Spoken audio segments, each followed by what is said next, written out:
All right, now we got a couple others that are based on horsepower, or excuse me, on biaxial stress, okay? So what we want to do on this one is find the maximum shear stress, maximum tensile stress, and then so maximum shear, maximum tensile, and maximum compressive stress is acting on this shaft. And the other thing we want to do, we want to show those on a sketch, and then we want to find the shear stress and normal stress acting on line AB. That's what we'd like to do. All right, so let's have a look. Okay, now on this one here, the basic equation for a shaft is that the shear is TR over I. Okay, so that's really the basic stress equation that you use for a shaft. And the I is moment of inertia, but it's designated with a P, meaning polar moment of inertia. All right, and what that is, it's a couple things, that's the basic formula shown right there, but what that really is too, it's tau max, it's the maximum shear stress. It's also the formula for the maximum normal stress, okay? So you can go ahead and find all of those things just by doing TR over I. So what you'd want to do with this, again, this one's pretty straight up. I mean, at least to do that, you got 80 Newton meters. Now that's the torsion. Okay, you got this shaft cross section, so you can find the moment of inertia for that, and just take pi over 2 R4. The one thing on that is remember to take R to the 4, and remember it's a radius. Half the diameter, okay? It's not, so the diameter is usually called out. Sometimes people will forget to divide that by 2. So the moment of inertia is 1.27 times 10 to the minus 6. I like to get it in meters to the 4 so it matches my other units. So there we go. And that's just pi over 2 R to the 4. And so, it's a pretty straightforward equation there to run. So what you get then is tau max is equal to sigma max. And really what that is, it's plus or minus TR over I, okay? Because you have both positive and negative shear stress in a shaft, and you have positive and negative normal stress in a shaft, okay? So you go ahead and run that, and what you're going to get is 1.89 megapascals. Okay. Now that's the basics of it. Now there's a little bit more to it than that, perhaps. And so let's have a look here at going a step deeper into this initially. All right, because what we're looking at here is what's happening with that little biaxial element thing that we keep talking about. So let's draw one on there, and let's roll that shaft down, and that's going to get us a shear going that way. And that's really the key thing to see to get all the directions on this right. Y'all okay with getting from the torsion to that shear? I mean, they're just both pointing down as they go across the face of the shaft. And so on the other side, it's going to go the other way. And then the other two will meet in the corners.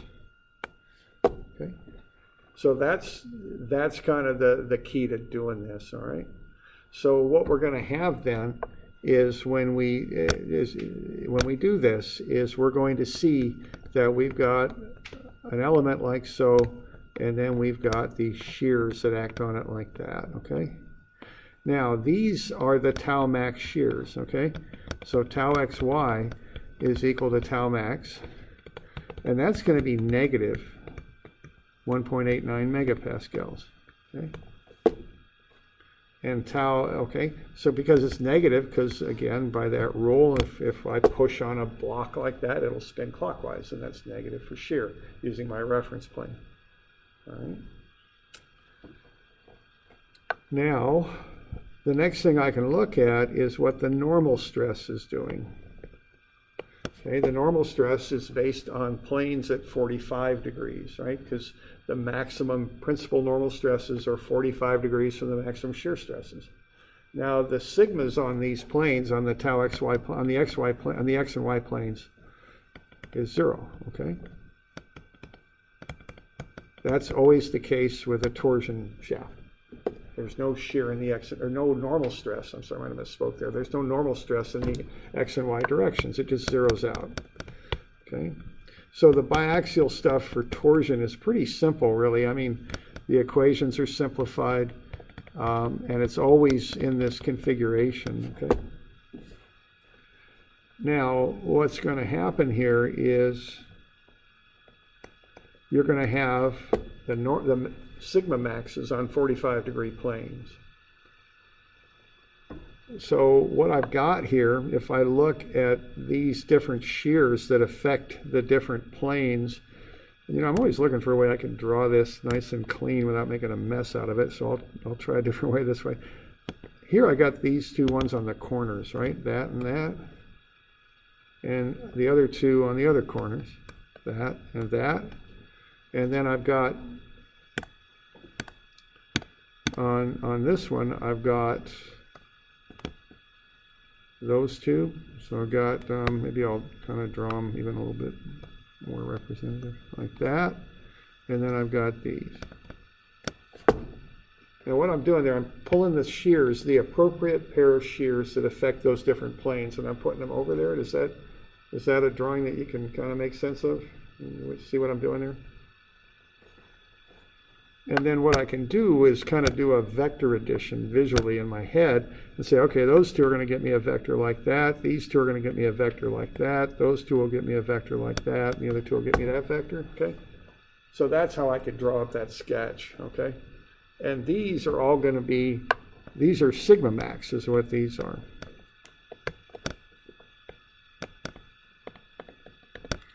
And these are 1.89 in magnitude. So there's the compression and there's the tension.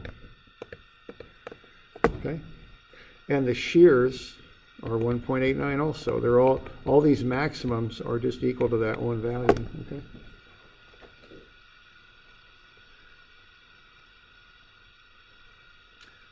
So questions on that? And, you know, we went through that whole drill last time where I brought in some different, you know, ways of mimicking real engineering materials. You know, like a cast iron shaft, which is brittle and granular, that fails in tension. They fail at 45s when they have a spiral fracture, you call it. The thin walled shaft fails in compression. That buckled at 45. That's mimicking. See, that's kind of backing that up. See. And then the soft one, the ductile steel, would just kind of shear off at 90 is what it would do. Okay.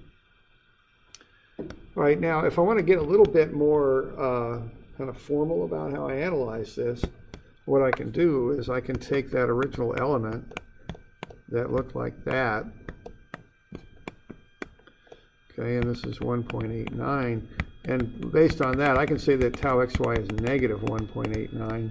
And then I can say that, okay, my maximum normal stress will be the normal stress at 45 degrees. I know that's one of the maximums. And that's going to be tau xy times, what is it, sine 2 theta. Yeah, sine 2 theta. Okay. So to find my maximum, that's the maximum stress occurs at 45 degrees. Okay. And what that's going to be then is tau xy, but tau xy is negative because it's this one that causes that clockwise rotation there. And then sine of 2 times 45 is sine of 90. Okay. So that's negative 1.89 megapascals. So if I draw my element here, look at a 45-degree plane with the vertical, that's how you do the stress angles. The shear on that plane will rotate, or I'm sorry, not shear, the normal stress on that plane, on that 45-degree plane, will be compressive. So I got that. Okay. So either way I can get to that sketch. You all okay with that?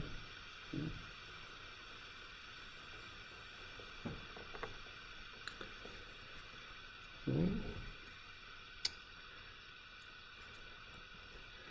Now The other one now and so now I also want to know what's happening on that plane, that angled plane at 28 degrees with the horizontal. Okay, so that's the other little thing I want to know.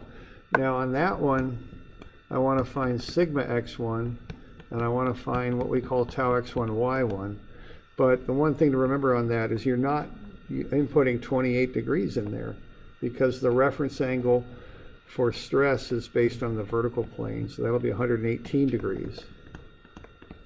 Okay, so just remember that. So regardless of how it's presented to you, you measure it from the vertical. So what angle you're given, you use to get the angle from the vertical is how you want to be thinking about it.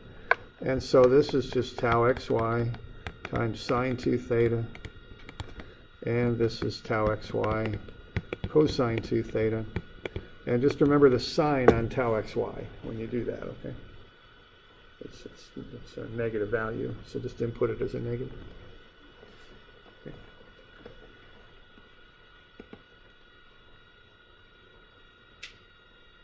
So we doing all right with that?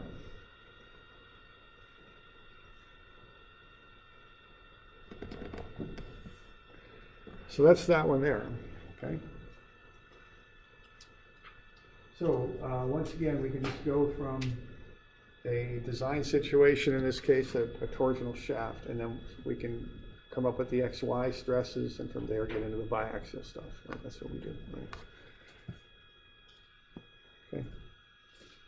Now the other one here is we want to know, what we know is we've got a weld at that angle, and it can resist 1,400 pounds per square inch. How much torsion can we apply? All right. So what you've got is you've got what the maximum stress on this plane can be. Now keep in mind that normal stresses are normal to the plane. So normal stresses are going to pull on that plane like that. That's what they're going to do. And so we've determined that that can handle 1,400 pounds per square inch. Okay. So what that is that's sigma x1. Okay, because that's an angled plane there. Now I'm going to let you figure out which angle it is. And spoiler alert, it's not 75 degrees, so be sure you're putting the right angle in there, okay? All right. And what you know is that sigma x1 is tau xy times sine 2 theta. Okay. Well, what you know what this is. See, that goes right there. And you know what theta is. You know that one. So you can solve for tau xy. Okay. By knowing what the allowable stress is at on that plane AB, you can figure out what the shear is. Okay. And the other thing you know is that tau is equal to the torsion times R divided by I. You got the shaft cross section there, so that'll get you I, plus that'll get you the radius. And you can take this one, you're going to solve for tau xy here. You're going to take that, and I know I'm getting a bit of a mess here, plug that in there, and then solve for the torsion. Okay. So that's how you do that one.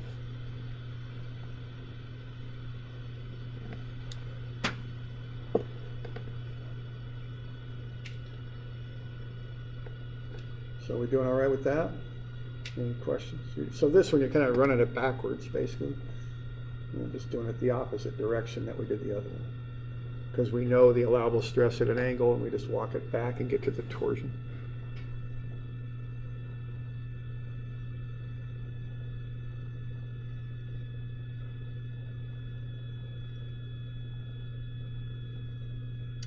All right.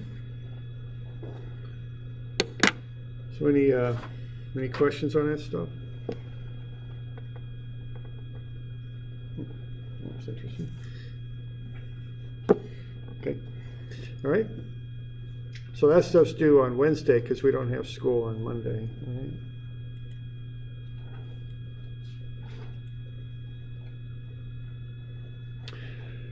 So let's look at some other material here then regarding shafts.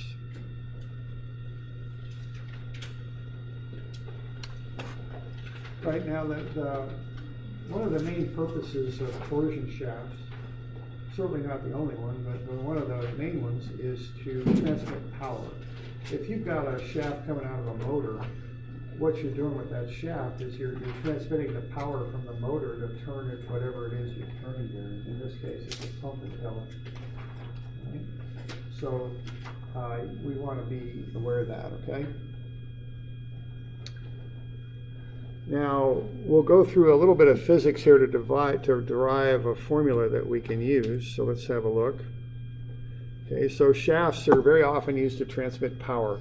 Now, there's something in physics, and if you took dynamics, it's in dynamics too, it's called work. Work is a force times a distance. So for instance, if I've got a weight here and I'm going to lift that weight, the force would be the weight, the distance would be how far I'm lifting it. Okay? So that's called work. That's the term for that. It's a physics term. Now, you could incorporate the distance and the force together and create a moment, which we could call a torque or a torsion, and multiply that by an angle, and that's another way to get work. Okay? You could look at it both ways. Okay, so think of work like lifting water out of a tank and lifting it a certain different distance up to another tank. Okay, so the force would be the weight of the water, and the distance would be how high you're lifting it. Okay, that would be work. Now, you could get a pump to do that, and you could use a small pump, and it'll take a long time, but you're still getting the work done. Or you could put a real big pump in there and do it fast. Okay. Now, the thing that what I'm talking about here is they would both do the same amount of work. It's just a big pump could do it faster. And so we look at how much work can be done per unit time, and that's referred to as power. Okay. So power is work over time. It's FD over T, or you could consider it to be torque times angle over T, because work is also torque times angle. Now, what you can do then is combine the angle over the time, and that's a revolutional speed. It's an angular speed, angular velocity. So the change in the angle with respect to time is called omega in physics. Okay? So power is torque times angular speed. Okay? And if you watch the truck commercials, you know, the bigger trucks, they like to advertise how big they are, right, and how much they can do. And what are the things they advertise? The power of the engine in horsepower and the torque. Right? They often talk about the torque you can get out of a truck. That's what they're talking about there, okay? And they're related. The torque times the angular speed is the power. Okay? Now, there's different units here that are used for this. In the imperial system, like what we use, is we use horsepower, which is actually the old estimate of the power of a draft horse. You know, that's where that comes from. Okay, and a horsepower is lifting 33,000 foot-pounds. Let's say 100 pounds, 330 feet in a minute. That's what that power is, and that actually comes from dewatering coal mines in England. And they used to use draft horses and a pulley system with a bucket to dewater those mines when they were digging coal. And then they went through selling steam engines, and they wanted to compare what their engine could do versus a horse. Because a horse, you got to have a barn, you got to feed the horse, you got to take care of the horse. It costs money. They would come in, the salesman, James Watt, would come through and say, hey, I can sell you this steam engine. It'll do the work of this many horses, and it will cost less to keep up and to run. See, that's where that comes from. So if you got an old Corvette, you actually do have 350 horses under the hood. I mean, that's actually what you got. Okay, that much power. Okay, all right. So that's 33,000 foot-pounds per minute. So you might think of that as lifting 330 pounds. I guess that'd be 100 feet, right? 100 feet in a minute. Okay. Now, in the metric system, a power unit is a watt, which is a Newton meter per second. Maybe a little bit more of a sensible unit.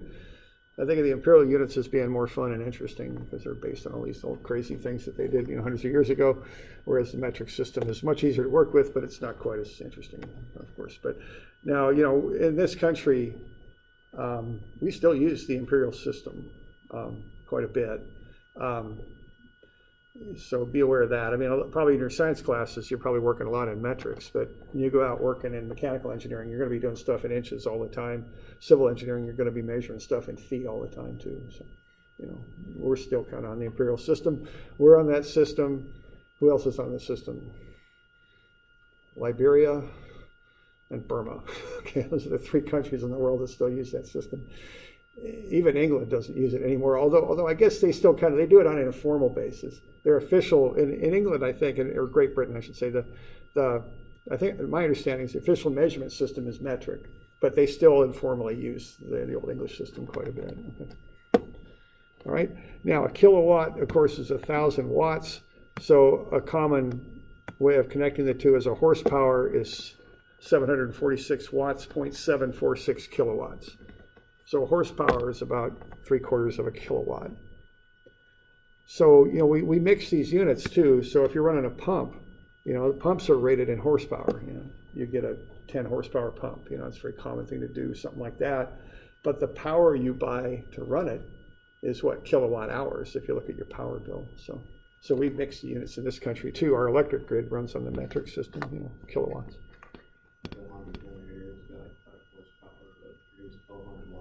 Yeah, okay. That's just like numbers. Yeah, right, Example, mixed in advertisement. Yeah, and also like the motors, especially here, we use motors, we rate them in horsepower. That's what they put out, but you buy the power on watts, so it uses both sets depending on which side you're talking about of the motor. Okay. All right, so let's have a look at one of these here. Let's have a look.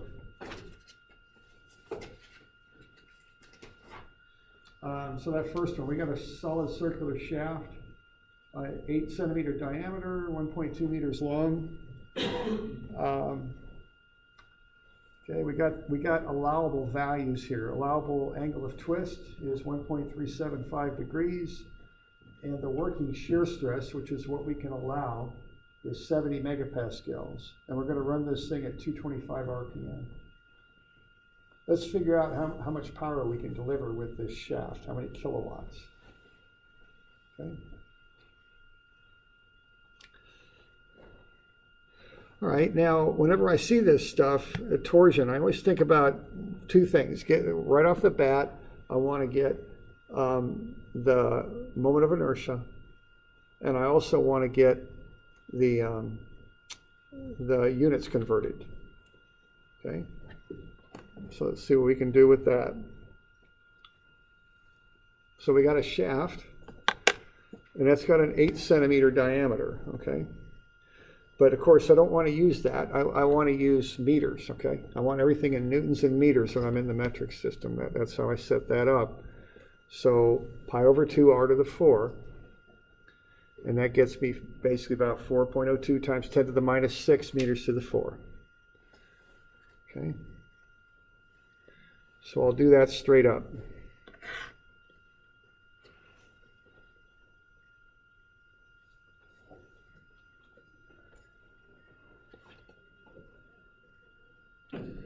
All right, now I also got some other conversions I need to do. And the things I'm noticing right off immediately here is that angle. Degrees is not a natural unit to put into a fundamental type equation like this. And then nor is RPM, so I got to convert those. So just be thinking about unit conversions with this stuff, okay? So I want to get the degrees converted into radians and the RPM converted into radians per second. So on these torsional problems, I just do all the unit stuff immediately. I think about that immediately, and I do it immediately, okay? To get everything all lined out. Also, I don't know if I need a radius on this or not, but if I do, that'll be 0.04 meters. I wouldn't use centimeters there. Okay. All right, now I've got those limiting factors. So what I'm going to do once again is I'm going to back in to what the torsion would be that would cause those two different things. So how much torsion would it take to cause a twist of 0.024 radians? How much torsion would it take to get me a shear stress of the allowable value up there, 70 megapascals? So that's what I would start looking at. All right, and that just requires me to use those two basic torsional equations, one for the shear, which is TR over I, and another for the twist angle, which is TL over IG. And I just back into the torsion on both of them. So I'm just going to run both of those equations backwards, so to speak, and solve them for torsion. Okay, so the Phi equation, I solve for the torsion, it's Phi IG over L. And the tau max formula, I solve it for torsion, it's tau max I over R. And so I get the two torsions. So you can run those equations both directions. If you want to know what the shear stress is or what the angle of twist is, you run them as they're presented. If you're given the angle of twist and the shear, which often you're given allowable values that you can tolerate in your design, you run them back the other way and solve for the torsion. You can go both ways with those equations. So I'm just running them backwards, so to speak, solving them both for torsion.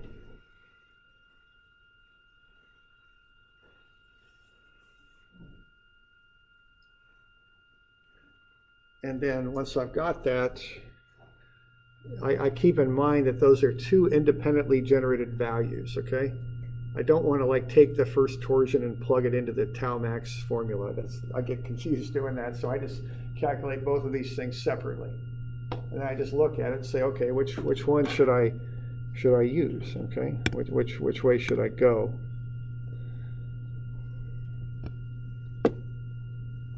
So which one governs? What's my T max that I can tolerate? Yeah, okay. And there's a confusion with that because it's T max, right? And people, when they hear that, they want to go with the big one. But, so I just want to get you used to that. You don't go with the big one, you go with the small one. Because if you go over the 6,000, you're going to have too much twist in the shaft, okay? So to find the allowable T max, you pick T min. That's what catches people on that sometimes, I think, okay? The other thing to remember that is on design, use the smaller loads and the bigger sizes. I mean, that's what you do when you design engineering stuff, because to be safe. Small loads, big sizes. Okay. Okay, so we can apply 6,032 Newton meters to this, and if we go to 6,033 Newton meters, we're going to have too much twist in the shaft. Okay, so we can't go above 6,032.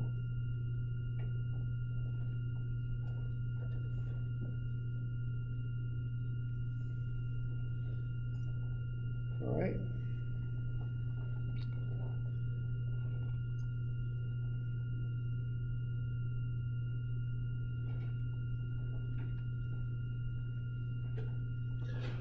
So that's how you would do that. Okay, now we also have another little bit on this. We want to figure out what it's going to cost to run this thing. Let's say we got 85% motor efficiency and we're going to run it 8 hours a day. Let's figure out what the power bill is going to be. Okay. So we good with that? So what we're going to do is we're going to solve for the power first, okay? It's just the torsion times whatever omega is, but remember, omega needs to be in radians per second, okay? So I take the torsion times omega, and I get 142,000 Newton meter per second, which is 142 kilowatts. And then I can convert that into horsepower. So the motor that I get is going to have to output 190 horsepower. And that's how it would be rated. I doubt you're going to find a 190 horsepower motor. My guess is a 200 horse, which would be a very large electric motor for this. All right. So I'm just taking the torsion times the angular speed and then converting that into watts and kilowatts and then horsepower.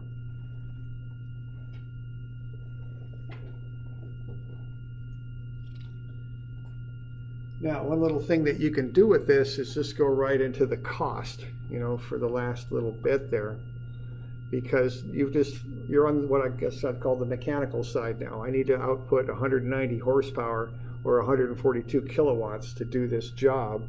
You can go to the other side of the motor and figure out what you're going to pay the power company to do it, see? And you're going to have to look at the efficiency. The motor is 85% efficient. Well, this is what we're outputting. So 85% of whatever we input is going to be 142 kilowatts. So we got to remember that. We want to get the power up to get on the electric side of the motor, okay? Because we need more than this on account of the inefficiency of the motor. It's only 85% efficient, okay? So I'm going to take that 142 kilowatts, divide it by 0.85. That'll give me what I got to input. I got 8 hours a day, 30 days a month. I don't know what power is going for these days. 10 cents maybe, we'll just say. And based on that, you can run that and get the amount of money per month, okay, that you're going to pay the power company. Okay, that's a very typical thing to do because people, want to know what's it going to cost. I mean, if you're the city of Albany, and you're making clean water for everybody to drink, you're in the business of making water. Most cities are. Well, you got to pump it everywhere. A big part of your costs are just pushing it around to everybody. Okay. And so what you're going to look at there is what it's going to cost to do that, and see that's a big part of the cost is right there. And when power costs are high, they start looking at that as efficiencies pretty hard. Now, of course, higher efficiencies, more cost to buy the thing in the first place, more upfront cost. Could be more maintenance costs too to keep it running efficiently, but you save on the power. Okay. And I don't have my calculator with me. I don't know what that comes out to be, but it is kind of whatever it comes out to be. Okay. Okay, that sounds familiar. Thanks. 4,009. Okay. So $4,000 a month. See, and if you go to the City of Albany water plant, they got some big pumps there. They got in the old plant they got four pumps, a lot of horse. They're running to move that water through the city. Okay. All right. And here in the Northwest, see, we get pretty cheap power because we got a nice high place to keep all the water up in the Cascades, and then we can run it through dams and turn turbines and generate electricity. It's a lot cheaper than burning coal or anything like that. And see, that's a big deal here because aluminum smelting takes an awful lot of energy to make that happen. So aluminum smelters moved out here because the costs were cheap. And what do you suppose followed the aluminum smelters out here? The companies that build stuff out of aluminum, which isn't just beer cans, it's Boeing, see?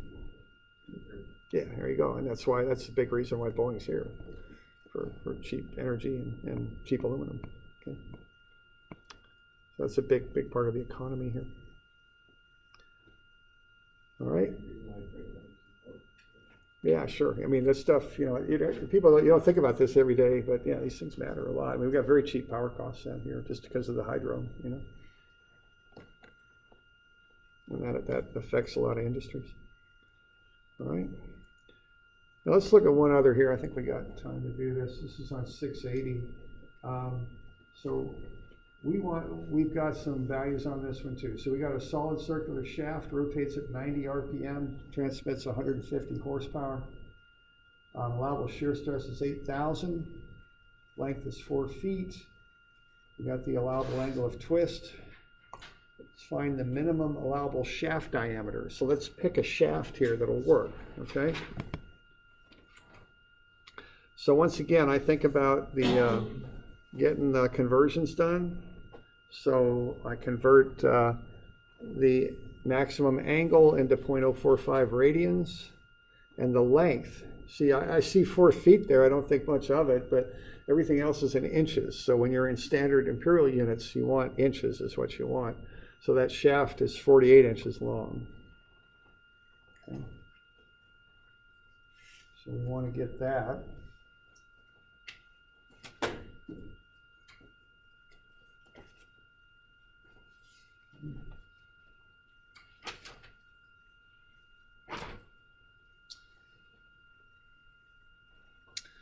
All right.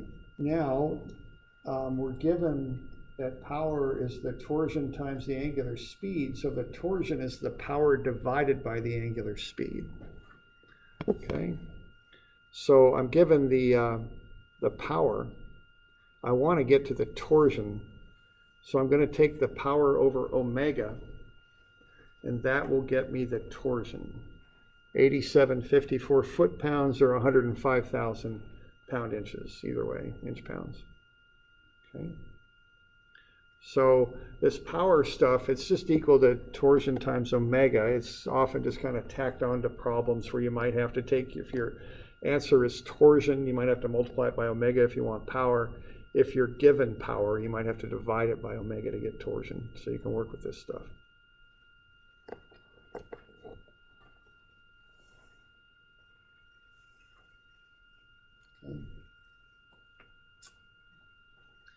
All right, so that gets us to the torsion.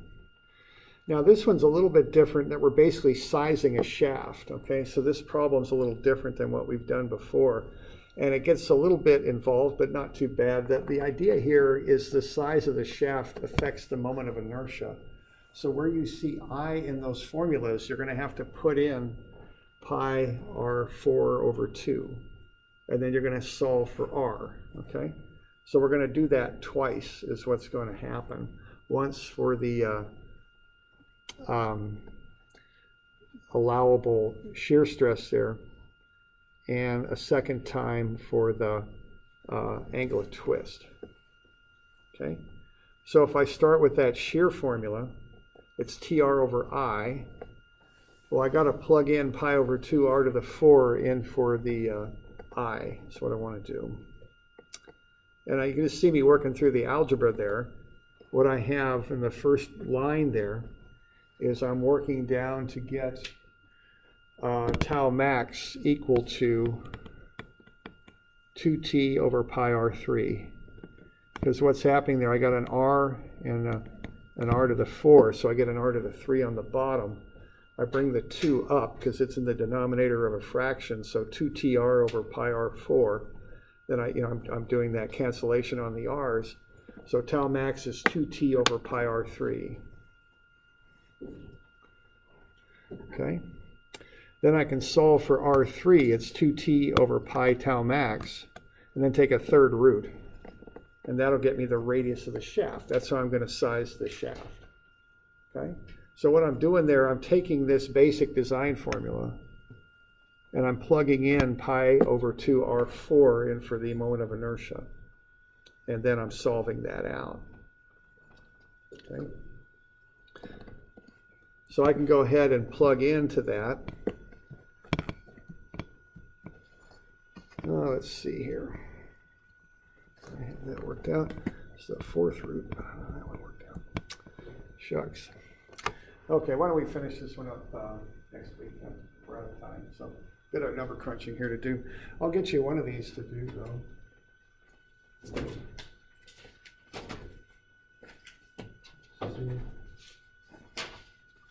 302, I think. Or wait a minute, no. I'm sorry, 303. Yeah, 303. And that'll be due Friday. Because, yeah, we'll go over it Wednesday, so it'll be due Friday. 22nd.